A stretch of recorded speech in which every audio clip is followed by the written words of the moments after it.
Lucas, I want to start by reading a quote back to you that you gave to us after you signed your new 2-year contract back in the summer, where you said, "I feel privileged that the club have put their faith in me to give me a new 2-year deal, and hopefully I can repay them in the coming seasons by getting into that first team." You've obviously gone and done that, so how does that feel? Yeah, no, it's amazing. So I set that target, sort of hoping it would be achieved within my contract, which was initially 2 years with an extension. And to see that I've done it within the first 6 months, or leading up to the first season, is it's definitely something I can be proud of, and hopefully I can push on and keep my spot.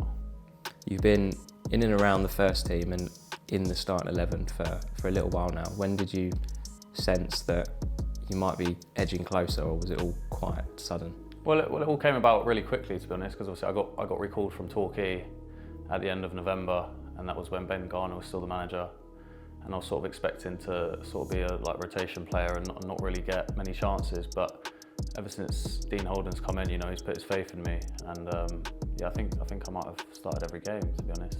So that's something to be really proud of, and I'm very thankful towards the coaching staff for that. Yeah. Now you obviously hit that target. Did you quickly set yourself another one? Like, how important is it for you as a young player that you don't dwell and think, "Oh, brilliant, I'm in the first team now"? How important is it that you identify something else and then push towards that? Yeah, no, it's really important. But the games come around so thick and fast. Like, it's sort of, you don't have an awful lot of time to reflect on how far I've come. So I'm just taking it game by game. And as for a new target, I just want to keep my spot and keep playing and keep getting experience, keep improving. When do you think that time for reflection will come, or will it come? I think probably at the end of the season. I'll sit down and have a look back at what I've achieved, and sort of how far I've come in this season, how far I've developed, and then we can go from there. So at the moment you're playing alongside Ryan Innes, who physically is probably one of the best out there in terms of going and winning the ball and being aggressive, and also Michael Hector, who's been there and done it and played in more footballing sides, I suppose. There's someone for you who, if you don't mind me saying, is probably a bit in between the two of those. How helpful is that for you to learn from people who are older than you and who have real strengths in both sides of the game defensively? No, it's really helpful. Like you said, they've both got their sort of outstanding qualities. Ryan's very aggressive, which we know, and that's definitely something I need to work on. Playing against fully grown men every week is tough, because they're a lot stronger probably, and definitely a lot smarter than me. So to work alongside Ryan Innes is good for me to see how he deals with those sort of players.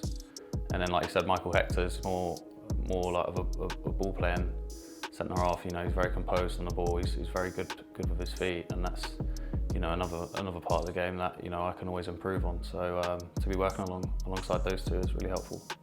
When you've come in and you've stayed in, and it has gone pretty quickly, how have you found that step up from sort of 21s to senior?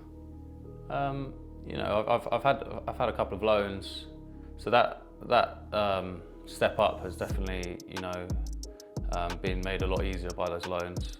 But yeah, it's just a lot more physical, and like I said before, like the players are a lot smarter. Like the positions they pick up, like with their movement, and sometimes like even off the ball, like how they use their bodies and stuff. It makes it a lot harder, but it's definitely something that I'm adapting to, and I'm always learning.